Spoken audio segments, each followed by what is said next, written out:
Hello and welcome back to the Road to Episode 9, the penultimate video in the Road to Episode 9 series.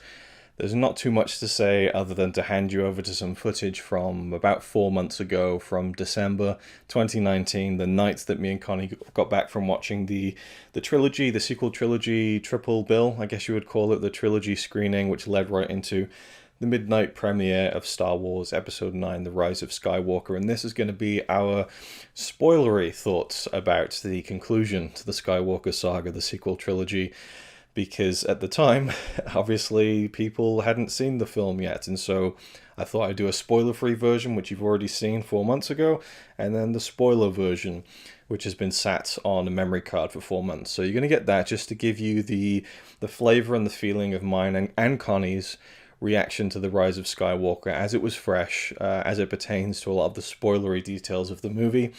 And then the final video after this one will be the full Rise of Skywalker retrospective thoughts from me video.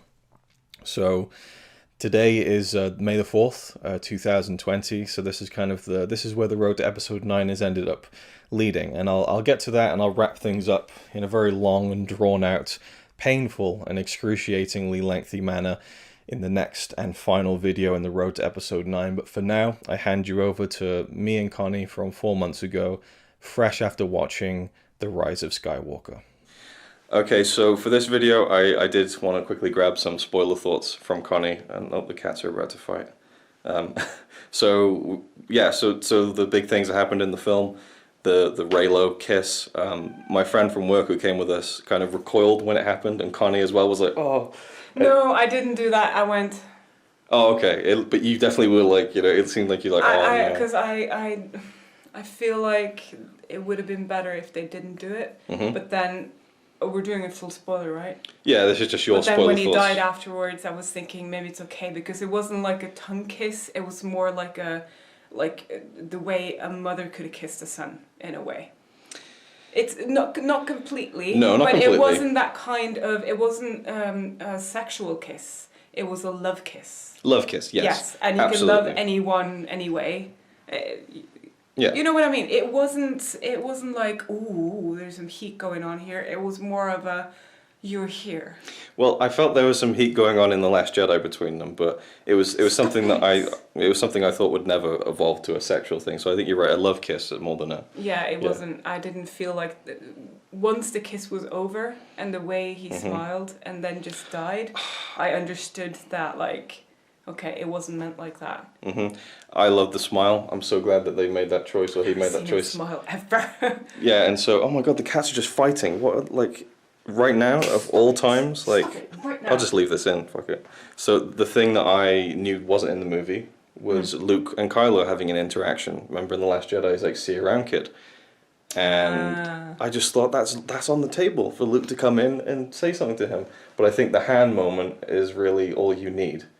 Yeah, and maybe he knew that he was going to die anyway. They were going to see each other on the other end, on the side. Yeah. And what's important is that Kylo died a Jedi death. Yes, yes. He didn't just die, he died a Jedi death. Yeah. So he kind of... He died as Ben. Yeah. As she said. So he was okay in the end. Yeah. All forgiven. Yeah. Yeah, well... Clearly with Han, and that's my cry moment. When he came back, I was just like... I know. And when he said, "Hey kid." Oh, no. What got me was when Kylo was like getting all teary going, "Dad," and he just goes... I honestly, until he threw the lightsaber, I expected him to stab him again. I know, yeah, and I'm sure people will debate this, but my theory is that Leia maybe had some tinkering with that. I don't know, maybe it was just Kylo imagining it because when Leia was being taken away, Maz says she knows she needs to use her final energy for something. Yeah, and that was to put herself in Kylo. How do you mean?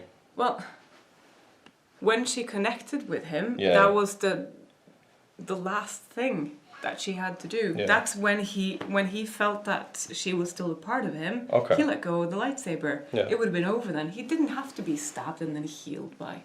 No, because I think that set up the ending, you know. The stab was what killed Leia, of course, but Rey killed Leia. In a way. Yeah.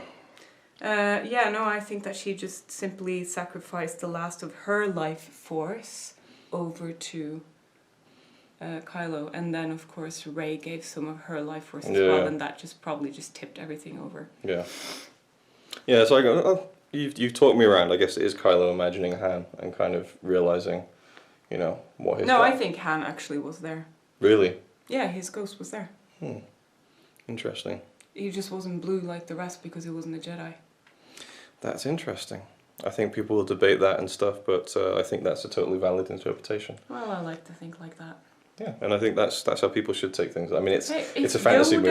and Luke can come back, why can't he? Just not all glowy Well- because he doesn't have all that force and stuff. Well, the idea is that a Jedi can do that, but I'm totally with you in interpreting it that way, and I almost think I would like it more that way as well, even if it Oh. goes against law. I like it like No, that. but everybody is in the force clearly because Finn could feel that Rey died.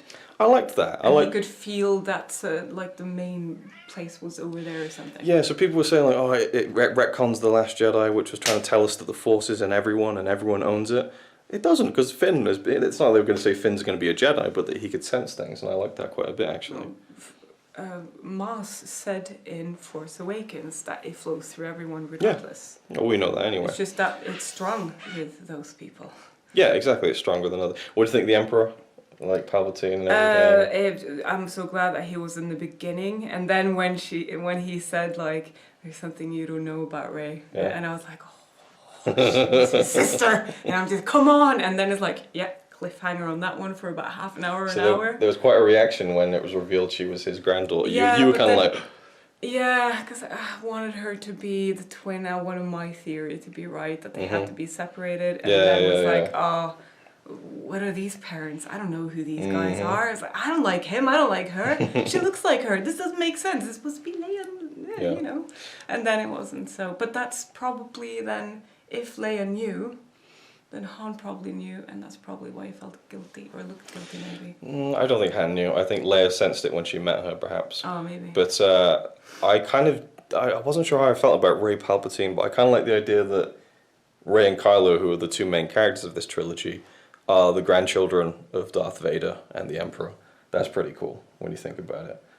So there's quite an interesting link there. The voices at the end to hear Obi-Wan and Qui-Gon and Anakin and all those other characters I don't know from the cartoons. I knew it was Lando, even though he had that hood on. Oh, yeah. Just the way he was moving and what he said, I was like, it's Lando. It was great to see Lando again. He didn't have much to do, but it was really fun to see him again. And that little thing, that little creature. Babu Frick. It's so funny. He's Love gonna him. Love him. explode over the internet now. Yeah. It's gonna be the new Baby Yoda. And I was gonna say something about when Leia died, I was getting kind of teary eyed and stuff. But when Chewie, oh my god! Yeah, that's actually the second time, yes. Because I didn't really when Rey reacted, it's like okay, that was okay, and then when Chewie, because I was just thinking. He's all alone now. I mean, he's not alone, but he's lost everyone now. I know. Luke's gone, Han's gone, and now Leia's gone. Well, now he's got a new generation to look after, Rey and but, Poe, I mean, and it's still his pain. I know. That was like so much better than anyone else's pain. I don't know. Am I speaking English? I found it interesting how when they captured Chewie, Kylo took Chewie's bandolier and bowcaster and kept it in his personal chambers. That was interesting. When Rey goes into Kylo's kind of the White Room. It was in there. Yeah, he had taken Chewie's... How did he get it back then? How did who get it? What was that Rey took belt it. thing that he got? Was that maybe Han's? What belt? That Chewie got in the end from us. No, that was a medal. For what?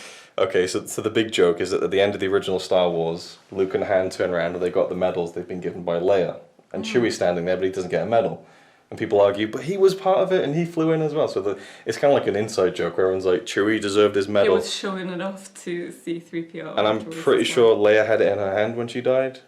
Maybe not, but that's how Maz got it. So it was like, Chewie, you deserve this. And it was kind of like the fan. So how do you feel about the ending with Rey calling herself Skywalker and the Luke and Leia? When that woman said Mm-hmm. Rey who, I was like, oh, don't you dare say Rey Skywalker. And then she turned around and she saw So- Luke and Leia, and I'm like, fair enough. And it's like the parents she never had, Yeah, it was And fine. I love that they worked it into so that Leia had been training Rey. So that Leia was really Rey's true Actually, master. yeah. I loved that. And I loved how they worked Carrie Fisher's unused footage into the film. How did you feel about that? How that held up? Some of it worked really well, Yeah. but I felt like it was distracting because I knew it was fake. So Yeah. every time you saw it the back of her head, I kept thinking, that's not her, that's an actress. Yeah. And because you showed me that shot where she moves her head, I kept getting distracted because I knew it wasn't real. Oh, okay. So Yeah, it kind of ruined it a little bit. Every scene with her, I was just thinking, when was that actually filmed? So it wasn't the same as in The Last Jedi because I knew Of course it wasn't. not. Exactly. Yeah, but I don't know. Well, I thought it was a beautiful way to honor the character and to basically yeah, of course, use but everything. It distracted me. There's a couple of times where she was saying things. I was like, I can tell that that's like they've worked that in. But I thought it was clever how they Of course, tied her in. no. Like It was really well done. Yeah. But because I knew, Yeah. that distracted me. Yeah. We gotta cut this off now. I gotta start packing, honestly. You have. It is about 3 o'clock in the morning. So, yeah, I'm glad that you came to see it because you are leaving very soon. So thank you very much In for a couple of hours. And actually I haven't braving slept. I know, yeah, it was a long trilogy marathon. Did you enjoy seeing all 3 at once? Was that kind of a good experience? Or? Yeah, it was good. It's just that right now, I kind of wish I didn't. That's just because I'm stressing about the lack of sleep, and I have a 16-hour journey in front of me, and that's stressing me out. But it was good, yeah. Okay. There we Can go. we cut it short, please? You're just hesitating now. Yeah, okay. It was good. Go see it. It was good. Go see it. You've probably seen it because this is a spoiler review. So there we go. That was the Connie section I wanted to throw in here because for the whole road to episode 7, road to episode 8, road to episode 9, that amounts for, I think, 8 years worth of videos. Connie's never appeared in any of those. She's appeared in a few of them here and there, but like it's mainly been my thing. So I wanted for the last one to at least get her involved in this. I'll probably put this in my big spoiler review, I guess. So there we go. That's this section. So there you go. Those were our thoughts, and to be honest, they haven't really changed all that much. But we'll get into that with the next one. So thank you for watching, and I'll see you then.